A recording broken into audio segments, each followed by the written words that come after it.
अरब सागर से उठा भीषण चक्रवाती तूफान निसर्ग आज मुंबई और गुजरात के तटीय इलाकों से टकराया। तूफान की वजह से 120 किलोमीटर प्रति घंटे की रफ्तार से तेज हवाएं चलने लगी। इस दौरान समुद्र में लगातार ऊंची ऊंची लहरें उठ रही थी। तूफान की वजह से मुंबई के शहरी इलाकों में तेज हवाओं ने अपना असर दिखाया। इस दौरान कई पेड़ उखड़ गए तो कुछ जगह टीन के शेड हवा में उड़ते दिखाई दिए। हालांकि तूफान से निपटने के लिए महाराष्ट्र और गुजरात में सभी एहतियाती कदम उठाए गए। साथ ही एनडीआरएफ की 43 टीमें तैनात की गई।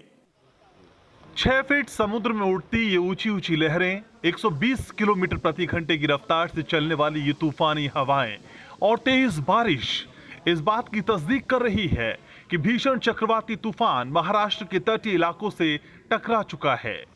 करीब 100 सालों के बाद मुंबई वालों ने ऐसा भयंकर तूफान देखा है।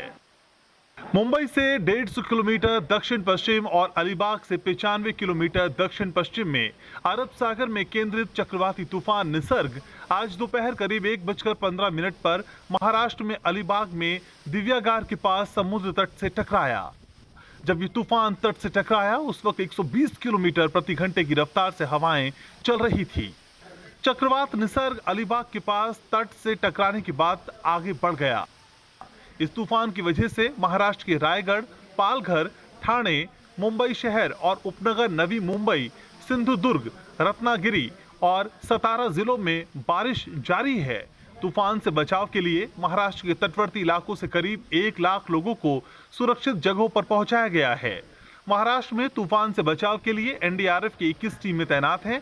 इसके अलावा कोस्ट गार्ड की टीमों को भी प्रभावित इलाकों में तैनात किया गया है। महाराष्ट्र और गुजरात मिलाकर एनडीआरएफ की 43 टीमें डिप्लॉय हैं।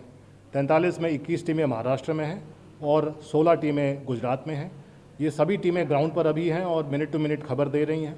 लगभग 1 लाख लोग दोनों स्टेट्स और यूनियन टेरिटरी मिला के 1 लाख लोगों को इवैक्यूएट किया जा चुका है और जो भी एहतियात बरतना है वो बरता जा रहा है। इसलिए मुझे उम्मीद है कि हम लोग इस साइक्लोन को पार पाएंगे and we should be able to successfully negotiate.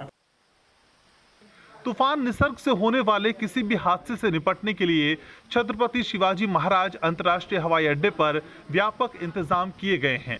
साथ ही कई उड़ानों को बंद कर दिया गया है। वहीं मध्य रेलवे ने मुंबई से रवाना होने वाली 5 विशेष ट्रेनों समेत कई रेलों को रिशेड्यूल और डाइवर्ट किया है। चक्रवाती तूफान निसर्ग की वजह से दक्षिण गुजरात के तटीय जिलों में सुबह से ही बादल छाए हुए थे। साथ ही केंद्र शासित प्रदेश दमन और वलसाड़, तापी और नवसारी समेत दक्षिणी गुजरात के तटीय जिलों में लगातार बारिश हो रही है। चक्रवात की वजह से नवसारी और वलसाड़ जिले में 70 से 80 किलोमीटर प्रति घंटे की रफ्तार से तेज हवाएं चल रही थी। हालांकि राज्य सरकार ने चक्रवात से निपटने के लिए सभी एहतियाती उपाय किए हैं। दक्षिण गुजरात के निचले इलाकों के 50,000 से ज्यादा लोगों को सुरक्षित स्थानों पर पहुंचाया गया है। गुजरात में एनडीआरएफ की 20 से ज्यादा टीमों को तैनात किया गया है। 3 तरीके से खतरा है, एक हेवी रेनफॉल है, एक विंड है और एक स्टॉर्म सर्ज या टाइडल वेव है। इसलिए हम यही एडवाइस दे रहे हैं कि लो लाइंग एरिया में जो अनसेफ प्लेसेस में है वो सभी सेफ शेल्टर में रहना चाहिए और बाहर नहीं आना चाहिए जब तक साइक्लोन है।